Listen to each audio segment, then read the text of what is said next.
Okay.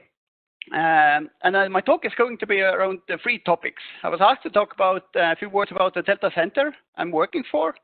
Then I will be talking about how to boost intra-organizational innovation in university, which are kind of my experiences.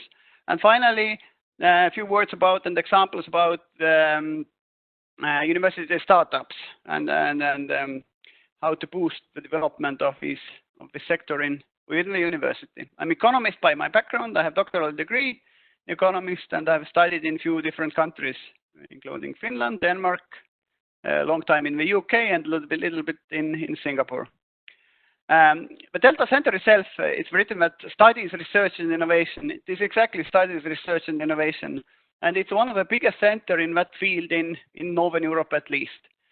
Altogether, we have like 3,200 people, where about 2,500 students and about 700 people, researchers, teachers, professors, as well as business R&D people. As you see on the left-hand side behind, there is an enterprise building. So we have few R&D departments of enterprises in the building.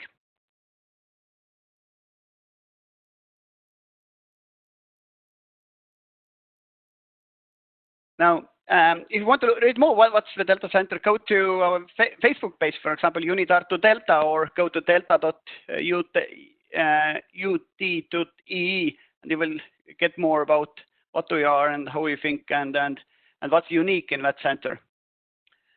Before I start, just a few words about who I am, so you will understand why I'm thinking as I'm thinking.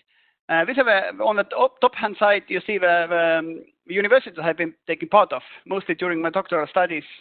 So I have quite a kind of mixed view of different universities across the board. And my professional background started in car business, actually, and then I moved to IT, then I moved to government. I was a civil servant in Ministry of Economic Affairs, like an expert, and at my time we developed the student design policy, as well as we launched Tallinn Technopol, which is a big science park next to Caltech University. When I was off in England, I came back, and then I was the founder of a student development fund, which is like national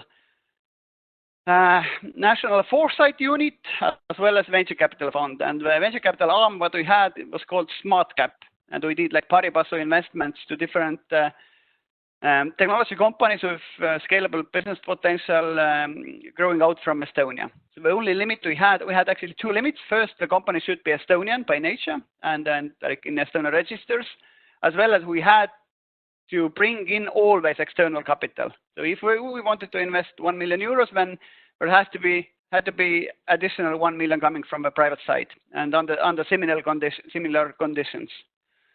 And then from the foresight side, we studied different economic areas and to see where the Estonian future economic growth might come. And we went quite far. We went up to the internationalization of higher education and how IT could contribute to economic growth in different sectors.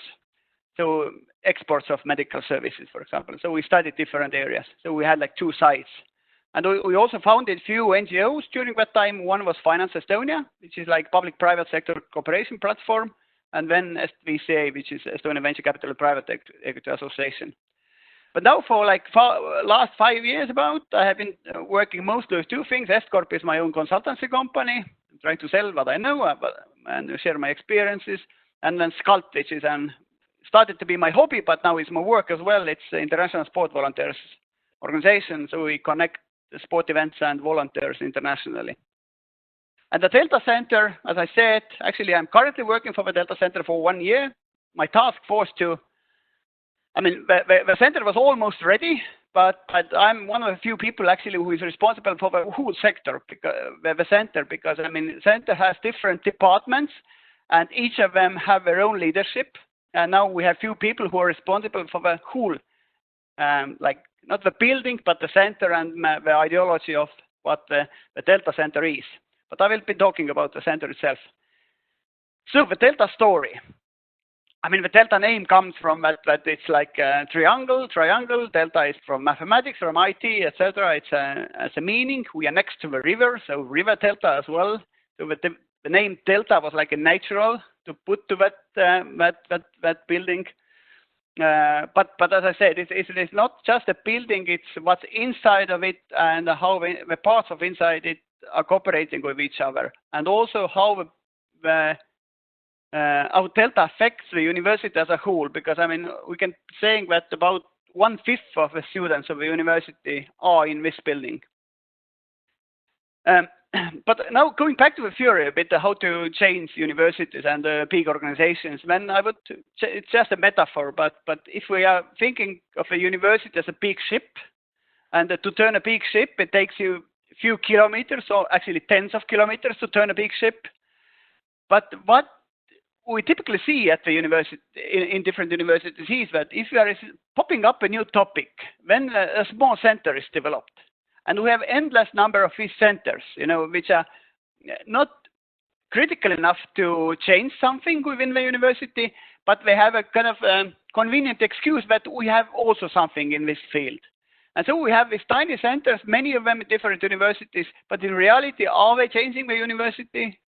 Probably not. So I would say Delta is somewhere in between. We are big enough to, if we do something different and if it works, then, and if we have engaged others to what we do, then it might affect the university as a whole as well. So there are perhaps bigger chances. So I would put kind of Delta in the middle of this picture here. And then why? And then if you think that we have a huge alma mater, University of Tartu, and then small centers, then what is Delta in between of these? Who we are? We have 4 institutes: Institute of Computer Science, which is a big one; Institute of Mathematics and Statistics; School of Economics and Business Administration; and Institute of Technology, part actually of Institute of Technology, and mostly related to robotics and different drones and things like that. And then we have University Center for Entrepreneurship and Innovation. I marked it down with 3 stars. I will tell you later on why. And then we have Startup Lab, which is dealing with youngsters and all the boosting the startup life around the university and at the university. The Innovation Center, small one, it's relatively small, about 15 people actually. But the center is actually responsible mostly of the primary and cross-institutional activities, what we are doing at the Delta Center. I am also belonging to that center currently.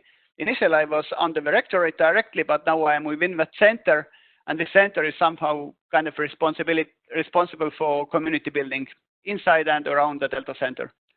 Then we have a business building, which, as I said, is basically business R&D center, where are units of Swedbank, Cybernetica, Statistics Estonia, SEB Bank.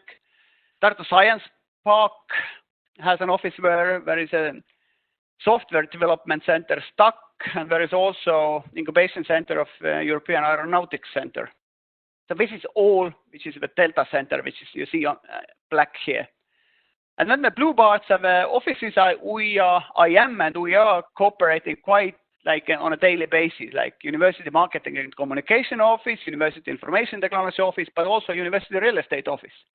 So there are so many visitors from different places trying to study how we built the center and how it's developed in a way that really boosts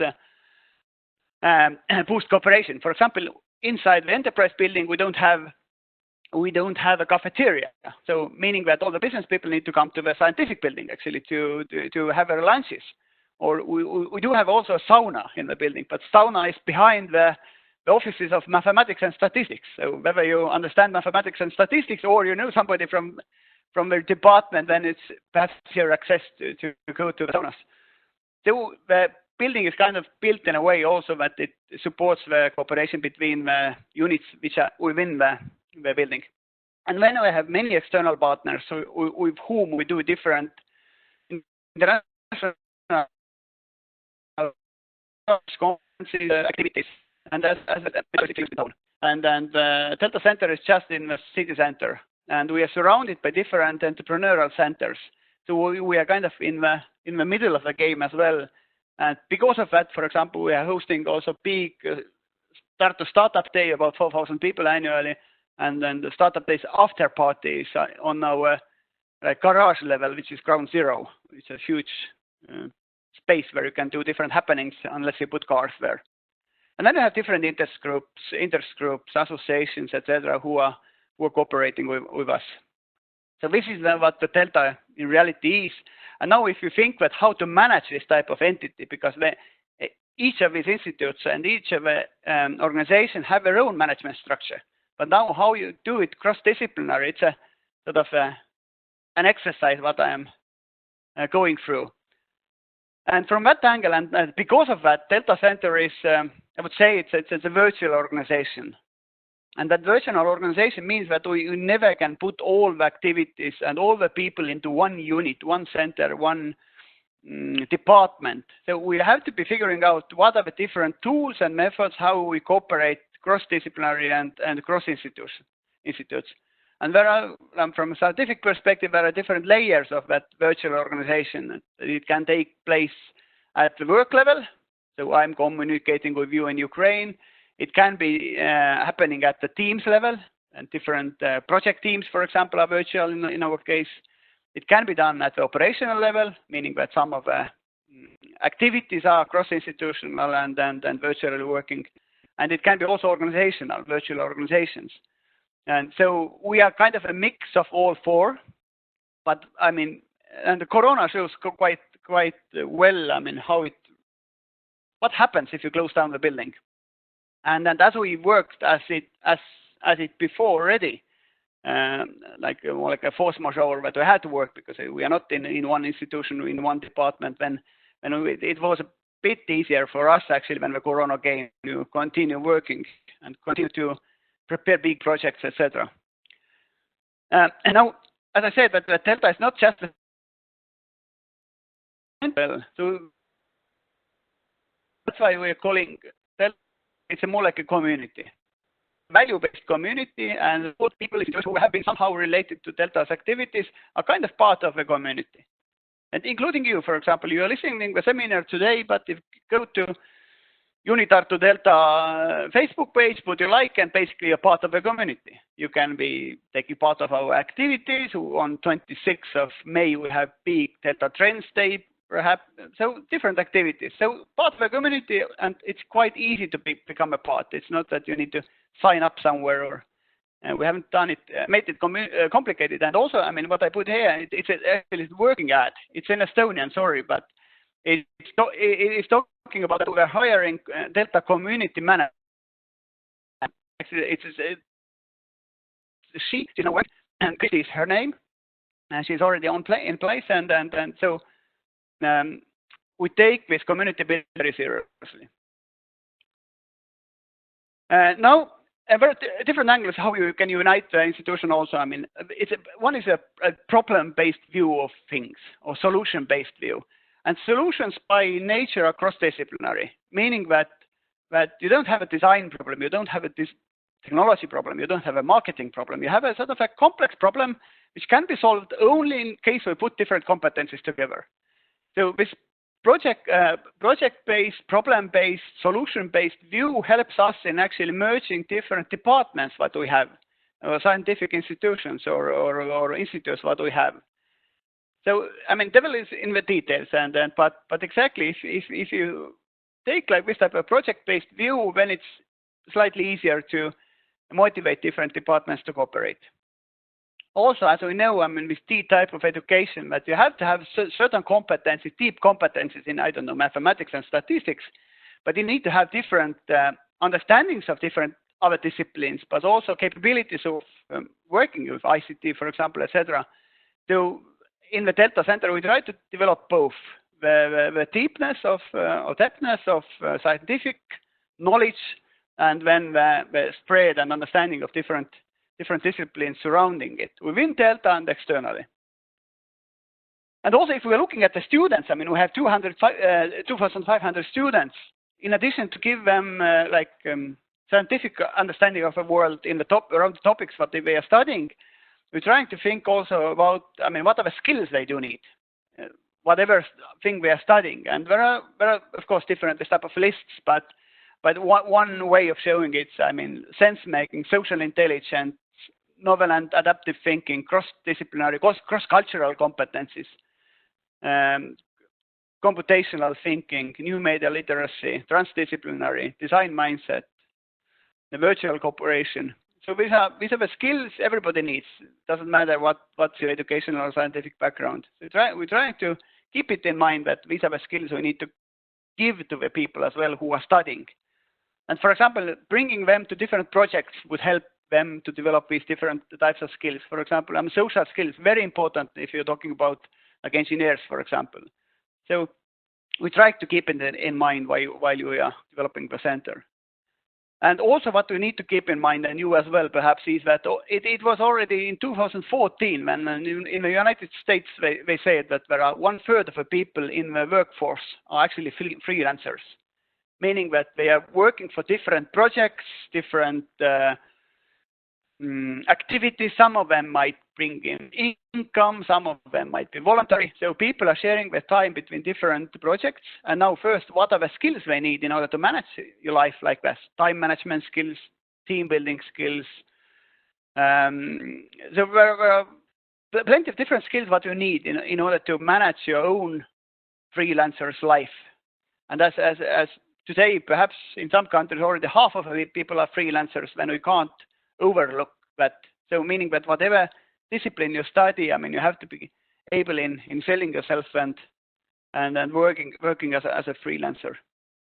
Now I'm talking a story about the Delta Center. Yes, the building is ready, but of course, I mean, wind is against. The wind is always against, and you have to be kind of creative how you get what you want, but how you bring different people on board as well.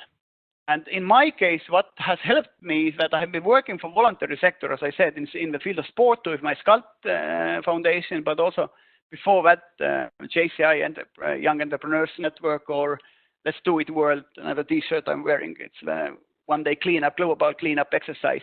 And from that voluntary world, you learn actually how to motivate people, how to bring them on board without money, if you don't have money.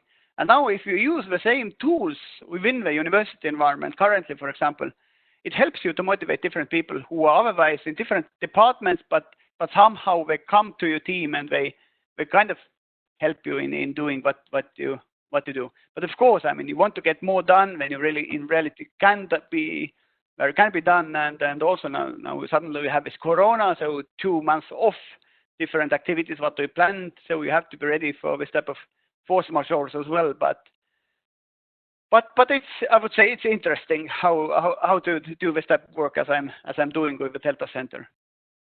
And also what's good is that you are like an underdog. I mean, if you start the kind of moving the whole university, it's difficult, perhaps impossible, unless you create from ground zero a new university when you develop perhaps differently some things. But to change a big ship is quite hard work, and having on the table. It's slightly easier to introduce new thinkings and new working methods, for example. And then the more you bring also people in from different departments outside of Delta, the more actually people would be engaged, and the more influential the work what you do inside Delta would be externally. And also, but you learn from external partners as well. And the university rector itself has said us that they see Delta as sort of a university innovation department as well, meaning that department which is, or building or center which is innovating in different fields, and innovation lab of a university, if we have something that works, we can spread it to the university as well. Now about the innovation environment at the university level. Well, little bit of background in this field. I did my doctoral thesis around innovation in the public sector and how it differentiates from the private sector. And I was focusing on technological innovative projects at the government and in countries, the UK and Estonia. What in the government level are factors supporting innovation and factors perhaps hindering innovation. And then the university is quite similar to a public sector organization. So if you want to do something different, if you want to succeed, I mean, one good thing would be that, I mean, to look at the future. I mean, future orientation leads to success. It's one study of Harvard Business school about how they correlated basically competitiveness and future orientation of different countries. And as you see, I mean, the more the countries are future oriented, the more competitive they tend to be. So it's the same with the university. If you are challenging the future, trying to think where it's going, what happens next, what might happen next, I mean, curiosity is something which makes people engaged and makes it interesting. And then if it spreads across the university, then you have higher chances of being copying, but how perhaps always actually late. You have to be challenging yourself and trying to understand where the world is going and what we can do with our university here. Overall, there are big kind of mindset shift across different organizations globally. I mean, from profit, we go more to purpose. If you are like managing your business company, I mean, and then try to get good people in, and it's not that we're going to be profitable. It's what's the purpose of a business. We are moving from different like top-down hierarchies towards network, from planning, from privacy to transparency. All these shifts are taking place or might be taking place or are expected by the people who are working for the university. So universities can't kind of look across these trends. So, and it's good to keep them in mind. And here I did a small list of what boosts perhaps intra-university entrepreneurship from my own understanding and from my own experiences side. First of all, innovation process is human-centric, meaning that, okay, in the public sector, we expect that regulations and things, they are hindering innovation or they are supporting innovation. But no, it's more like, it's basically people-centered. So if you have these innovative people, when you innovate, innovation happens. If you don't have them, innovation won't happen, even if it's written to a law somewhere. And it actually came out also from the doctoral studies that actually regulation is not the hindering factors, the big one. Of course, the bigger the country, the more it is. But there are more hindering factors or factors which are killing innovation than regulations in the public sector. When top-level leadership is important, but as well as kind of wisdom and wisemanship related to that leadership. Then we have a dilemma of university people as civil servants versus university as civil servants and versus university people as public entrepreneurs. So the more we have is public entrepreneurs at our in our universities in different departments, and perhaps more innovative we are as a university as such. And now, how to develop entrepreneurship of different people within the university? I would say that if we're talking about startups and businesses and business mindset and entrepreneurship at the university level, this shouldn't be only the sort of scientific breakthroughs going to the market, but it's whatever learning game somebody developed or new study process, or so innovation can happen and entrepreneurship can flourish around different areas in humanities and social sciences and in engineering. And it's our task to develop these skills. First of all, not to kill these skills of people and to hire people with these skills, but also to develop these skills of the people we are having. Then, of course, common goals help to mobilize the university as such or different departments. External enemies are working as well quite fine. External enemies typically unite people. So it's similar at the university level. If we are deeply kind of competing with another university, then it makes us unite more. Then I would say that we need to develop more like this type of producer skills. On the right-hand side, you see the Trends Day flyer. So how many people we have at the university who are willing and ready to organize this type of events? It's a kind of producer skills or project management skills what you have to have. Not that you are responsible of that particular line, but you are like owner of a project. So this type of ownership and like the 360-degree of view around the project and responsibility taking around different projects. I mean, these producer skills, I call them, are definitely important. Then, of course, maximalism. If you are happy with average things when you will get average things. You have to be maximalist in what you do. In different universities, what I see also that, you know, this average thing is important, that we can't, you know, in every corner of a pot, the soup should be as good as it is. And then meaning that it's raised to the bottom, but because you are lowering the quality. So the more you tolerate being different and being better, if one department is currently under the focus and it's doing better, or it's more visible, or media is talking more about it, that's good. Others can develop them as well. You start kind of killing the good one because of when others can't catch it, so you're killing the university as such, and you are not that good place for cool people and etc. if you are this type of average organization. So you have to tolerate being different and being better. And in different public sector organizations today, we see this service ownership. I don't know, in Estonia police, we have like, I think, 30 different services or this big institution, and then the services have different owners. So when you have like ownership around different topics, and it makes it easier that there won't be things which are going to fall into the ground and nobody's picking them up. So if you have this type of service ownership in different public sector bodies or universities, it would also help. Like for example, we have like head of digital technologies or chief, how it is, chief technology officer. We have not the head of how we call it, head of IT department, but he's chief IT officer or chief technology officer of a university.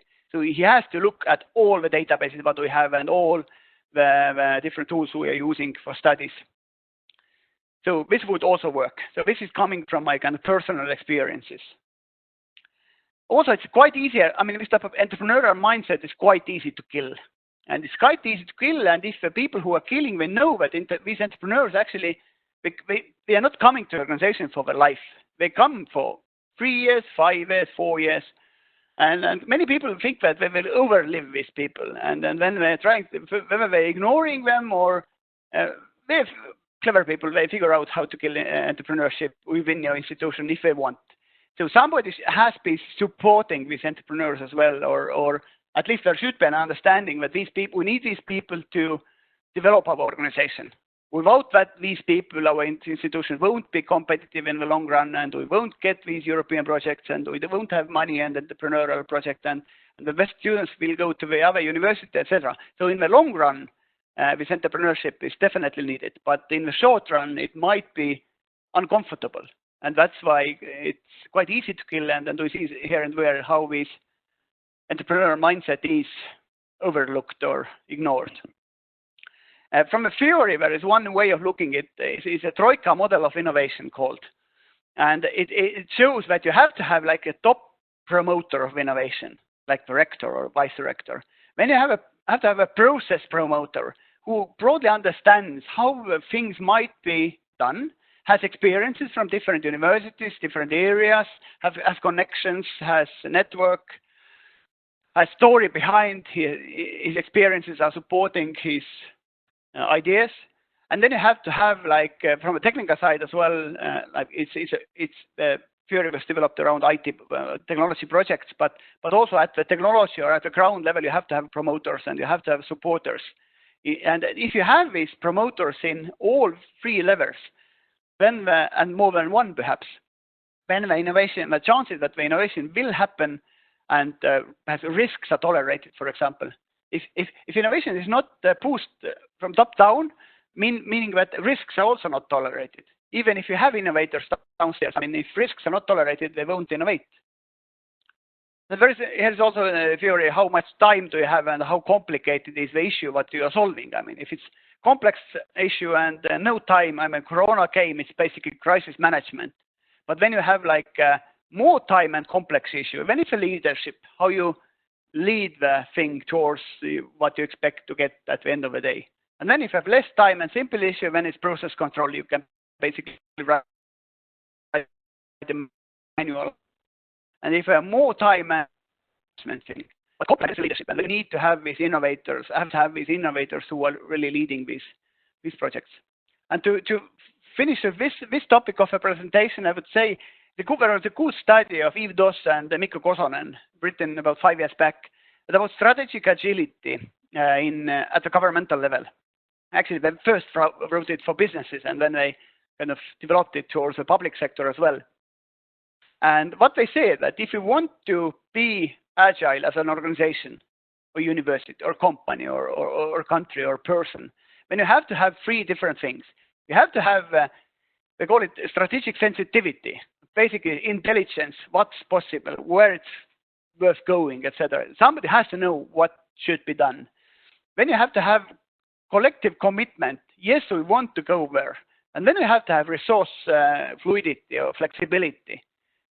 Because, I mean, even if you have all these three, but somebody knows where to go, somebody's committed to something, and somebody has some sort of resources. But if these three different, then you won't have, it's like vectors go to different directions, and you won't have get what you want. And now finally, to finalize this topic is that if you see somebody successful somewhere, a university, a department, or a person, then you should be sure that they have a lot of failures as well behind them. So unless you have these failures, we won't have that success. And if you're focusing only on success, and if you study only the success cases, then you perhaps won't be successful. You have to understand that you will have failures yourself, and the more people you're hiring, the more failures these people have had, the better they are, and the less they make these at your organization. And the third part, we have about 10 minutes, and the third part of the presentation is about building university startups. And I'm looking at this, okay, I can look from a university perspective, but also I can look from a venture capitalist perspective or startup market perspective. And if you look at from the market perspective, then you have to understand that, and people are talking about let's do different venture capital funds in different universities. But basically the big problem of the university is that you don't have a big enough pipeline to have good enough project to have a fund successful, especially if you go to seed phase, early phase. So you have to be understanding that university landscape is too narrow. Even one city is too narrow to have a successful venture capital fund or seed fund in terms of equity investments. So yes, of course, you can provide different grants and things, but don't expect to become rich using developing one university-based venture capital funds. Just the market is the supply of good cases is too small. But it doesn't mean that you shouldn't be doing around or dealing with that topic, but just understand that universities will not get rich having venture capital funds and just investing on their own companies. Of course, there might be miracles, and this is always possible, but overall, I mean, first of all, running a seed fund is so expensive. I mean, to run the, I don't know, 30 million seed fund, you need 5-6 people to run it at least. To run a private equity fund of 100 million, you need perhaps 3 people to run it. So the bigger the case is, the bigger the sum you're investing and the less people you have, and the smaller the management cost of a fund. This is the logic of a fund. But what I would say, the biggest university contribution to the society is or are students, definitely. I mean, at the University of Tartu, we have today 13,395 students. About 40% of these are postgrad students, and 12% are international students.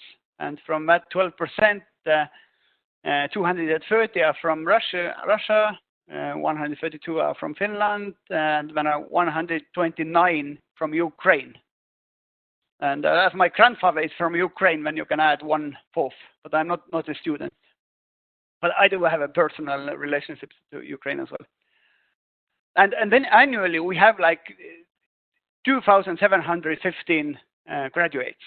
So how these graduates are acting on the market they are going, running hospitals, being doctors, teachers, business people, politicians. I mean, this is definitely the biggest influence that we can have to society. This kind of, and this is the cake. Now the university spin-outs and the technology spin-outs, etc. These are like cherries on the cake. But you shouldn't be forgetting the cake itself, and that really the students who are finishing your universities, they are capable of running sophisticated companies and organizations. They have cross-disciplinary skills. They have capabilities of being a project manager, or taking full responsibility of certain things. They have international network. They are well enough trained around the topic, which is the most important scientific field around different other disciplines. And at the university, we have University, we have 800 business contracts. We have actually the later on, and then you can go to the statistics portal and discover these facts yourself. Now, also, we're quite often talking about the science push at the university level. But I would want to say that, you know, success is kind of multidimensional. I mean, as you see from that picture, I mean, to get an innovation, there are different aspects you need. Yes, scientific and technological innovation or invention might be an important thing. But there has to be some sort of unique capabilities of a company as well. There should be a viable business model behind the technological case. There should be some sort of societal or cultural need for radical change or new solutions or that product. The story of the technology or the solution should be understandable, what we are selling, and we have to have selling capabilities from a leadership perspective, from a sales perspective, and there should be a clear need. People should need that service. And if you have all these 6, then chances of being successful are much higher if you have only a scientific innovation. But even if you have a scientific innovation, for example, I have had a case. It even wasn't a scientific. We had in Department of Humanities, we had one Department of Ethics. They developed different study games. And they had a question how to sell these study games. And then we discussed with them, and we reached quite fast to the point that the only people actually who can really sell it is their own team if they add different capabilities to their team. Me, I can't take it. The university, I don't know, innovation department can't take that game and go to the market and sell it. So the same team should be surrounded by people, perhaps, or skills the team is missing currently. And in this case, the game might be successful on the market. And to support it, I mean, for example, if that department would do early on cooperation of, we have a School of Economics and Business Administration, for example, which is teaching entrepreneurs and marketing people, etc. If they would have had project teams beforehand, you know, across these departments, they already might know people of marketing skills, and you can develop a proper team having all the necessary skills. And we have had similar cases. We have one team wanted to go to Australia. There is a World Solar Car Challenge, you know, Australia. They wanted to get to that challenge and develop a car, solar-powered car, which has to be driving across Australia from one city to another city. And the case started in the same way. But what we did, actually, we helped them to do a pitching video for the project, the people who were interested in doing it. And there is today already a team around it, and they have a web page, solar car web page, and then the Facebook page, and then they are already pitching. And so we can help in developing the team and try to understand what's missing and add this knowledge or skill or people or advice to that case, but we never can take the responsibility ourselves that now we will go and run that business or develop that case. So if you have a dream, it's your responsibility to make it happen. What we see and know also is that the future firms are social enterprises. So there should be some sort of societal real need for some sort of service to be successful on the market. I don't know, develop new pair of jeans, jeans. I mean, it won't be competitive, and the world doesn't need another jeans company. So you have to be understanding the social problem, and then if you can provide a solution, and if you can use business principles to scale, for example, that solution and to earn profits, and these profits might come indirectly. It's not always that the final end user might be paying the bill. Somebody else might be paying the bill. And there are multiple revenue streams in social enterprises. But I would bet that in the future, yes, on one hand, we have charities, which is basically they're trying to solve certain things. They are typically too small or very small. They're doing quite never grow. On the other hand, you have commercial businesses. Only bottom line is important. In the future, I mean, more successful businesses will be from the middle of the game. One example, at the Smart Cap, we had the portfolio company called Crab. Yes. I'm so sorry to interrupt you, but you have like few more minutes because we need to finish lecture and start another one. Sorry. No problem. No problem. I take a few minutes and that's it. So, as I said, there are examples of companies like GrabCAD, for example, engineering global network. Successful companies solved the fundamental problem of mechanical engineers that they had to develop everything from scratch. And also from a venture capital point of view, there are other important issues. Yes, you might have a product, but is this team the winning team? So you have always different competitors trying to solve the same thing. So now is your team a winning team? How big is the market? Even if a team is cool product, but if a market is too small, but too hard to catch, it won't be successful. The pan law. I mean, you can't make bigger pancake than the pan itself is. And also, is the product or service or technology, is a vitamin or is it a painkiller? I mean, having a painkiller, somebody has a pain, they might buy the solution. It's much cheaper to go to the market.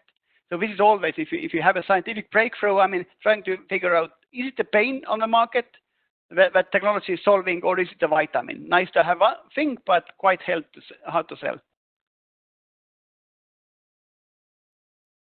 Actually, the word itself is not country-based, it's subculture-based. And the more you understand the subculture you are from, I don't know, you're running Harley Davidson, or you're a social democrat, or whatever, or you're a dentist. And if you are from a community, these communities are global. And if you are from a community, and if you feel that there are some sort of challenges to be solved, and if you solve them, then you might be successful globally, because the problem might be also global around that particular topic. And if you want to read more about it, read The Netocracy, a book written already, I think, 20 years back by Alexander Bard. And he's talking that, you know, the future king of the world will be netocrats. And if we look at what Google or Facebook they are doing today, I mean, they are richer than most of the countries, and they are more powerful in doing whatever they want with the technology and company what they have. But thank you from my side. Hope it inspired you. And you're always welcome to write or call me back. At the end of the slides, you find my contacts as well. And I wish you a good conference. Yeah. Thank you. Thank you very much for your experience and for this inspiration.